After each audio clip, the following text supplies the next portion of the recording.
ஆண்டவர் தருவார் என்று நான் நம்புகிறேன். நீங்க அரண்டு பயப்பட்டு இருக்கும்போது ஒரு தாயை போல ஆண்டவர் உங்களை இறுக்கமா அப்படியே அணைச்சு அந்த பயத்தை எல்லாம் ஆண்டவர் மாற்ற போறார். எதிர்கால பயம் மாறப்போகிறது. உங்க வாழ்க்கையை குறித்த அந்த பயம் மாறப்போகிறது. அந்த பெரிய பிரச்சனையை குறித்த அந்த பயம் முழுவதுமாய் மாறப்போகிறது. ஹல்லேலூயா. நம்பர் 2, இரண்டாவதாக ஒரு தேவனுடைய பிள்ளை பிரச்சனையை பார்க்கும்போது எப்படி சிந்திக்கணும்? முதலாவதாக ஒரு போராட்டம், ஒரு பிரச்சனை வந்துச்சு அப்படின்னா ஃபர்ஸ்ட் என்ன யோசிக்கணும் அப்படின்னு சொன்னா, அது எவ்வளோ பெரிய பிரச்சனை இருந்தாலும் என் இயேசு அதை விட பெரியவர், பெரியவர், பெரியவர். அவராலே செய்ய முடியாத அதிசயமான காரியம் என்று ஒன்று உண்டோ? அவர் செய்வார், அவரால் முடியும். நம்பர் 2, இரண்டாவதாக ஒரு வசனத்தை வாசிக்கும் போது நீங்கள் 1 சாமுவேலின் புஸ்தகம் 17ஆம் அதிகாரத்தினுடைய 26வது வசனத்தை வாசிக்கலாம்.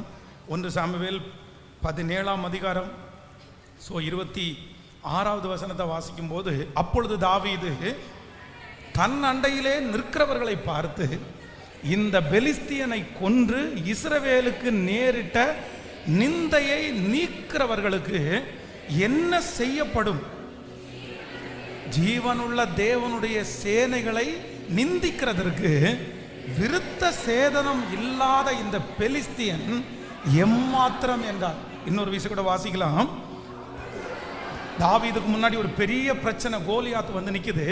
அப்பொழுது தாவீது தன் அண்டையில் நிற்கிறவர்களை பார்த்து, இந்த பெலிஸ்தியனை கொன்று இஸ்ரவேலுக்கு நேரிட்ட நிந்தையை நீக்கிறவர்களுக்கு என்ன செய்யப்படும்? ஜீவனுள்ள தேவனுடைய சேனையை நிந்திக்கிறதற்கு விருத்த சேதனம் இல்லாத இந்த பெலிஸ்தியன் எம்மாத்திரம். அவனிங்க ஆண்டவருடைய பிள்ளைகளே, இங்க கோலியாத்தை வந்து நிறைய பேர் இந்த பிரச்சனையை பார்க்குறாங்க. எப்படி பார்க்குறாங்க அப்படின்னு சொன்னா, கோலியாத் வந்து நின்றிருக்கிறது தீமையா நன்மையா அப்படின்னு பார்க்கும்போது, அங்கே இருக்கிற சவுல் முதற்கொண்டு எல்லாருமே எப்படி பார்க்குறாங்க அப்படின்னா, ஐயோ தீமை, ஒரு பெரிய பிரச்சனை எனக்கு வந்துச்சுங்க, பெரிய தீமைங்க இது, ஒரு பெரிய போராட்டங்க இது, என் வாழ்க்கையில் வரக்கூடாது ஒன்று வந்துச்சுங்க, இந்த தீமை எனக்கு வந்திருக்கவே கூடாதுங்க, எப்படி வந்துச்சுன்னே தெரியலங்க.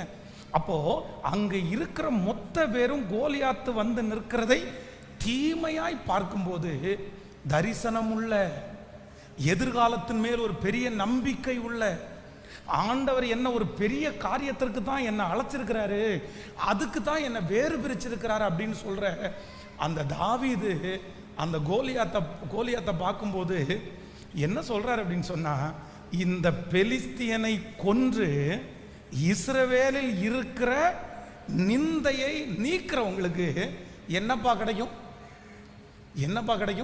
என்ன கொடுப்பாங்க? தாவீதனுடைய அண்ணன்க, சவுல் ராஜா, கூட இருந்த போர் சேவர்கள் எல்லாருமே கோலியாத்தை எப்படி பார்க்குறாங்க தெரியுமா? ஐயோ பெரிய ஆளு,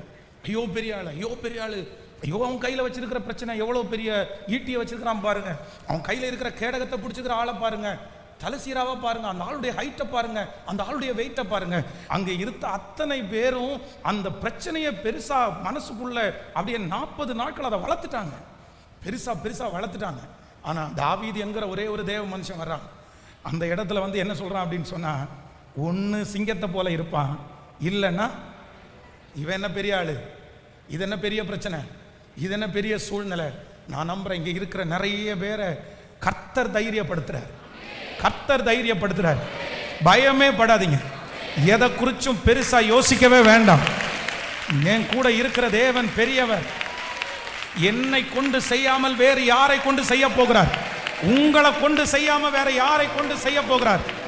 பலவீனனும் தன்னை பலவான் என்று சொல்லுவான், என் பலவீனத்திலே அவருடைய பலன் பூரணமாய் விளங்கும்.